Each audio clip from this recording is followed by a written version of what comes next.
আসসালামু আলাইকুম, কেমন আছেন সবাই? নিশ্চয় আল্লাহ ভালো রেখেছেন। তো ভালো থাকার জন্য দোয়া করি। আলহামদুলিল্লাহ আমিও ভালো আছি। আমি সকালে ঘুম থেকে উঠে কিছু আদা ব্লেন্ডার করে নিয়েছি।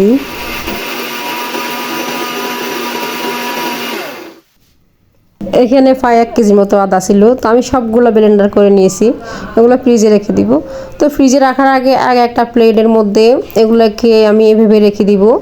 এভাবে রেখে তারপর নামিয়ে এগুলো কেটে কেটে টুকরো করে তারপর একটা বক্সে রেখে দিব। আমি এভাবে সবসময় রাখি। এরপর সকালবেলা নাস্তা রেডি করলাম আলু ভাজি করে, এবং বানিয়ে নিয়েছিলাম লুচি দিয়ে আলু ভাজি দিয়ে খেয়ে নিয়েছি। তারপর রান্না করতে চলে আসলাম। কি রান্না করব খুঁজে পাইতেছি না, কারণ আমার মনটা অনেক বেশি খারাপ ছিল। ভাবলাম যে কিছু রান্না করবো না, শুধু খিচুড়ি রান্না করে নিব দুপুরের জন্য, এরপর সাথে ডিম ভাজি করে নিব। তো এটা দিয়ে আজকে খেয়ে নিব। মন ভালো থাকলে সবাই ভালো লাগে।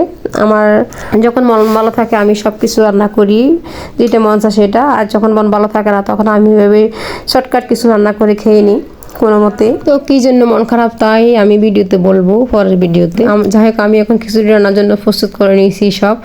সব কিছু মিশিয়ে নিয়েছি। সব কিছু মিশিয়ে নিতে হয় এভাবে। আজকে খিচুড়িটা আমি হাতে মেখে রান্না করব। এভাবে হাতে মেখে রান্না করলে অনেক ভালো লাগে। আপনারা এভাবে আমার মতো রান্না করে দেখবেন, হাতে অনেক ভালো লাগবে। এখন আমি কিছু পানি দিয়ে দিয়েছি। পানিগুলো গরম পানি ছিল, গরম পানি দিতে হয়, না হলে তাড়াতাড়ি ফুটে না। তাই আমি গরম পানি দিয়ে তারপর চুলায় উঠিয়ে দিলাম। প্রায় 10 মিনিট চুলে রাখতে হবে, তারপর ফুটিয়ে যাবে। এরপর আমার 10 মিনিট হয়ে গেল, আমি ঢাকনাটা উঠিয়ে নিলাম।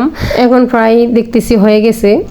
তারপর কিছু গরম মশলা দিয়ে দিলাম। এভাবে গরম মশলা দিলে ফ্লেভার একটু ভালো আসে, তাই আমি রান্নার পরে এভাবে একটু গরম মশলা দিয়ে থাকি।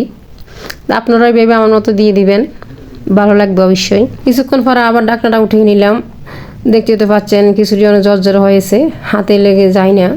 তারপর খাওয়া দাওয়া শুরু করলাম। এ হলো আজকের ভিডিও। ভালো থাকবেন সবাই, আল্লাহ হাফিজ।